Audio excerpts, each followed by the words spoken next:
Russian president Vladimir പുടിന്റെ നിരന്തര വിമർശകനും പ്രതിപക്ഷ നേതാവുമായിരുന്ന Alexei Navalny അന്തരിച്ചു.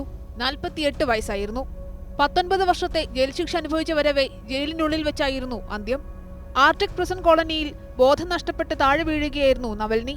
മെഡിക്കൽ സംഘമെത്തി അടിയന്തര വൈദ്യസഹായം നൽകിയെങ്കിലും ജീവൻ രക്ഷിക്കാനായില്ലെന്നാണ് ഔദ്യോഗിക വിശദീകരണം. മരണകാരണം എന്താണെന്ന് പരിശോധിക്കുകയാണെന്നും അധികൃതർ അറിയിച്ചു. മുൻപ് വിഷപ്രയോഗത്തിന് ഇരയായിട്ടുള്ള നേതാവാണ് അലക്സി നവൽനി. നവൽനിയുടെ മരണത്തെക്കുറിച്ച് തങ്ങളെ അറിയിച്ചിട്ടില്ലെന്ന് അദ്ദേഹത്തിന്റെ പ്രസ് സെക്രട്ടറി വ്യക്തമാക്കി.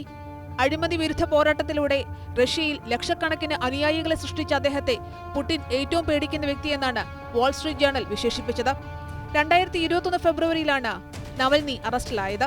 2008 മുതലാണ് റഷ്യൻ രാഷ്ട്രീയത്തിൽ അലക്സി നവൽനി ശ്രദ്ധേയനാകുന്നത്. ബ്ലോഗിലൂടെ അഴിമതി വിരുദ്ധ പോരാട്ടം തുടങ്ങിയ അദ്ദേഹം വളരെ പെട്ടെന്ന് റഷ്യയിലെ പുടിൻ വിരുദ്ധ രാഷ്ട്രീയ നീക്കങ്ങളുടെ കേന്ദ്രമായി.